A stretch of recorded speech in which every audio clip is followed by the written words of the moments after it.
নাভির নিচে প্যান্ট পরা থাকলে কি নামাজ হবে? রব্বানা লাকাল হামদ নাকি রব্বানা ওয়ালাকাল হামদ? কোনো মা নামাজরত থাকাকালীন সময় তার শিশু বাচ্চা যদি খাবার জন্য কান্নাকাটি শুরু করে তবে কি নামাজ ছেড়ে বাচ্চাকে খাওয়াতে পারেন? তাড়াতাড়ি যেন বিয়ে করতে পারে সেজন্য কি আমল করব? জুমার খুতবার আজানের উত্তর দেওয়া যাবে কি না? এই নামাজে দাঁড়ালে নামাজ পড়া অবস্থায় আমার হাঁচি আসে, তখন কি হাঁচির জবাব দিতে হবে? আমি ঢাকায় থাকি, গ্রামে যদি 2 দিনের জন্য যাই তাহলে কি কসর নামাজ পড়তে হবে? সামান্য পরিমাণ পারফিউম ব্যবহার করা যাবে কিনা? আমার স্বামী নামাজ বাসায় পড়েন কিন্তু মসজিদে নামাজ পড়তে যেতে চান না, এখন আমি কি করব? মেয়েদের নাম উম্মে হাবিবা, উম্মে হুমায়রা রাখা যাবে কিনা? অনিচ্ছাকৃতভাবে কোরআন হাত থেকে পড়ে গেলে কি করতে হবে? মৃত ব্যক্তির জন্য দান করা যাবে কিনা? খাবারের পর প্লেট ধুয়ে খাওয়া সুন্নত, একথা কি সঠিক? বাচ্চাদের কমোডে পেশাব পায়খানা থাকলে ওই রুমে নামাজ পড়া যাবে কিনা? স্মরণশক্তি বাড়াতে কি করব? এর জন্য নির্দিষ্ট কোনো দোয়া আছে কিনা? এরপর জোবা হাসান আপনি জানতে চেয়েছেন, আমার স্বামী নামাজ বাসায় পড়েন কিন্তু মসজিদে নামাজ পড়তে যেতে চান না, এখন আমি কি করব? আপনি তাকে বোঝাবেন, আপনার জায়গা থেকে আপনি তাকে নসিহত করবেন, আল্লাহর ভয় দেখাবেন, ভালোবাসা দিয়ে, স্নেহ দিয়ে, মমতা দিয়ে, বিভিন্নভাবে অভিমান করে আপনি তাকে বোঝাবেন, অন্যদেরকে দিয়ে বোঝাবেন। এরপরও যদি তিনি না করেন, এর দায় আপনাকে বহন করতে হবে না ইনশাআল্লাহ। নাজিম আদনান আপনি জানতে চেয়েছেন, মৃত ব্যক্তির জন্য দান করা যাবে কিনা? মৃত ব্যক্তির পক্ষ থেকে দান করবেন, অসুবিধা নেই, করতে পারেন। রাসূল আকরাম সাল্লাল্লাহু আলাইহি ওয়াসাল্লামকে একজন সাহাবী বলছেন, ইয়া রাসূলুল্লাহ, আমার মা মারা গেছেন, আফা আহুজ্জু আনহা, আমি তার পক্ষ থেকে উমরা করতে পারি, হজ করতে পারি কিনা? করতে পারো। অনেকজন বলছেন, রাসূলুল্লাহ, আমার মায়ের পক্ষ থেকে আমি একটা কূপ খনন করে দিতে চাই, মানুষ পানি পান করবে, সবটা আমি আল্লাহকে বলবো, আমার মাকে দেওয়ার জন্য দেওয়া যাবে কিনা? নবী সাল্লাল্লাহু আলাইহি ওয়াসাল্লাম বলেছেন, অবশ্যই দেওয়া যাবে। তাহলে বোঝা গেল মৃত ব্যক্তির তরফ থেকে দান করা যায়, যে কোনো কিছু দান করতে পারবেন। গুলশানা আক্তার বোন আপনি জানতেছেন, মেয়েদের নাম উম্মে হাবিবা, উম্মে হুমায়রা রাখা যাবে কিনা? রাখা যেতে পারে, অসুবিধা নেই। উম্মে হাবিবা মানে হাবিবার মা, উম্মে হুমায়রা মানে হুমায়রার মা। আসলে এটা নাম খুব বেশি অর্থবহ হয় না, কিন্তু রাখলে যে গুনাহ হবে এমন না, রাখা যেতে পারে। যদি তার মেয়ে থাকে হুমায়রা, তার মেয়ে থাকে হাবিবা, তাহলে সেক্ষেত্রে উম্মে হাবিবা রাখা উচিত। আমাদের দেশে উম্মে হাবিবা, উম্মে কুলসুম, উম্মে অমুক উম্মে তমুক এইভাবে রাখা হয় অহরহ। তো এটি না রাখা উত্তম, কিন্তু রাখলে যে গুনাহ হবে এমন না, রাখা যেতে পারে, অসুবিধা নেই।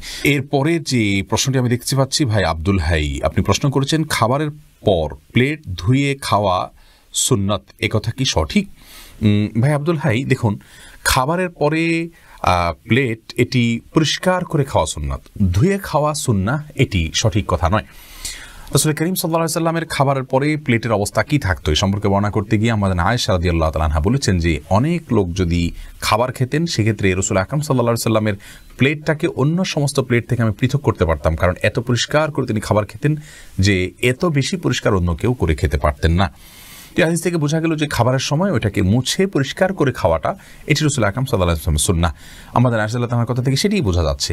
বিধায় খাবারের পরে প্লেট ধুয়ে সে পানি খাওয়া সুন্নাহ, এই কথাটি সঠিক নয়। তাসলিমা মুন্না আপনি জানতে চেয়েছেন, অনিচ্ছাকৃতভাবে কোরআন হাত থেকে পড়ে গেলে কি করতে হবে? অনিচ্ছাকৃতভাবে পড়ে গেলে তওবা করতে হবে, সামনে থেকে সাবধান হতে হবে, সিরিয়াস হতে হবে, কোরআন ধরার ক্ষেত্রে দায়িত্বশীল হতে হবে।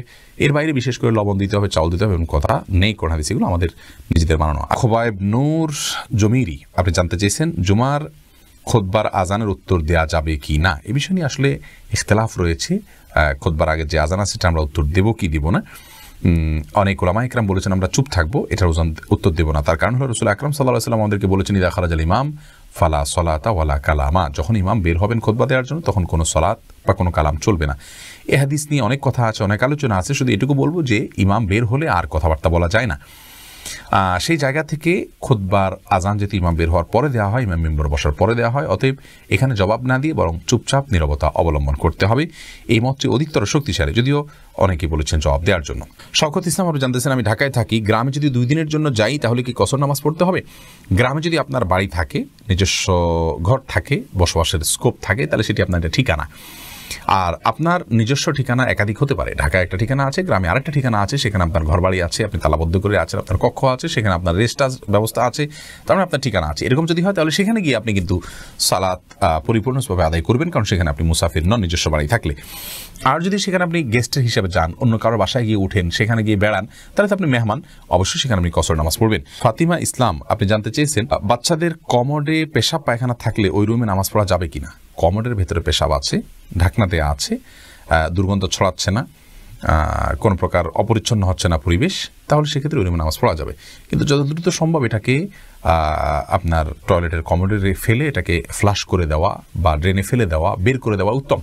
কারণ যেই ঘরে নাপাক বা অপবিত্রতা থাকে সেখানে রহমতের ফেরেশতা আসে না, সেখানে আপনার দুষ্ট জিনদের আবাসন হয়ে থাকে, তাদের আক্রমণ বেশি হয়ে থাকে, তাদের সেখানে জলচল বেশি হয়ে থাকে। এই জন্য পেশাবকে অ্যাভয়েড করা উচিত। তাছাড়া কবরের আযাবের দুটি প্রধান কারণের ভিতরে একটা হলো যে পেশাব থেকে যারা পবিত্র থাকেন না, এই জন্য কমরে বাচ্চা পেশাব করলে সে পেশাব এর গন্ধ যদি ছড়ায় বা ঢাকনা একটু সরে যেতে পারে বা কিছুটা হলেও তার স্মেল বের হতে পারে, এইসব জায়গা থেকে যত দ্রুত সম্ভব সেটাকে দূর করে ফেলা বা পরিষ্কার করে ফেলা উচিত। কিন্তু যদি কমরে ঢাকনা থাকে এবং দুর্গন্ধ না ছড়ায় তাহলে নামাজ পড়তে অসুবিধা নেই। ইভেন দুর্গন্ধ ছড়ালেও নামাজ পড়লে নামাজ হয়ে যাবে, কিন্তু এটা অবশ্যই অনুচিত এবং নামাজের হক আদায় করে নামাজ পড়া হয় না এভাবে যদি অপরিচ্ছন্ন থাকে বা দুর্গন্ধ আসে।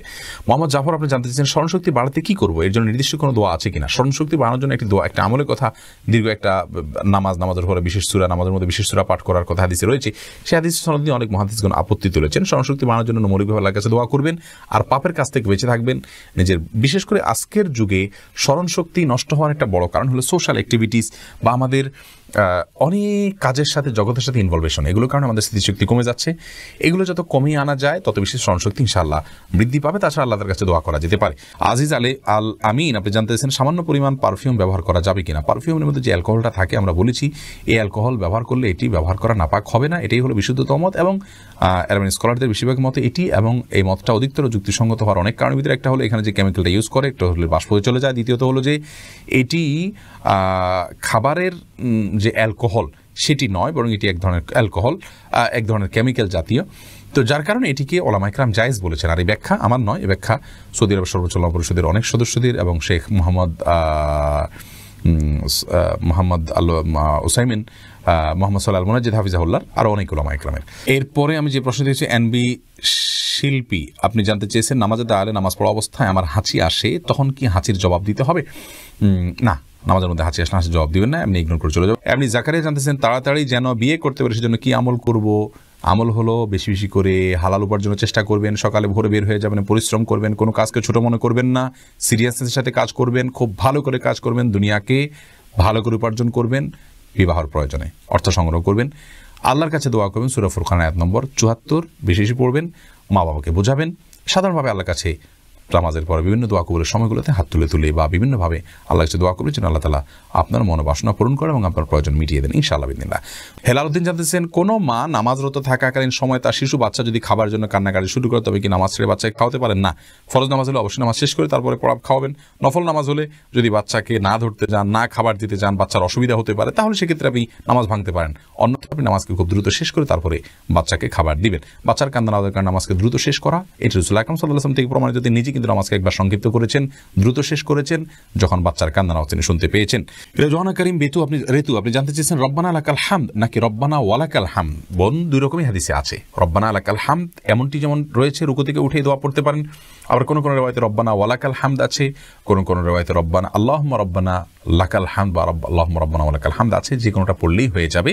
কাসরাতুল মাবানি তাদুল্লু আলা কাসরাতিল মাআনি, আরবিতে একটি কথা আছে যে শব্দ বেশি হলে তার মর্ম নিশ্চয়ই বেশি হয়। এই জন্য রব্বানা লাকাল হামদ বলার চাইতে রব্বানা ওয়ালাকাল হামদ বললে বেশি উত্তম হবে। অর্থ হলো হে আমার রব, আর আপনার জন্য প্রশংসা আমি জ্ঞাপন করছি। দুইটাই হাদিসে রয়েছে, কোনো অসুবিধা নেই, বিশুদ্ধ হাদিসে রয়েছে। এমনি তুহিন আলী জানতেছেন নাবির নিচে প্যান্ট পরা থাকলে কি নামাজ হবে? নাবির নিচে প্যান্ট পরা আছে কিন্তু নাবিটা দেখা যাচ্ছে না, উপরে আপনার কোনো কাপড় চোপড় আছে, তাহলে নামাজ হয়ে যাবে, কোনো অসুবিধা নেই।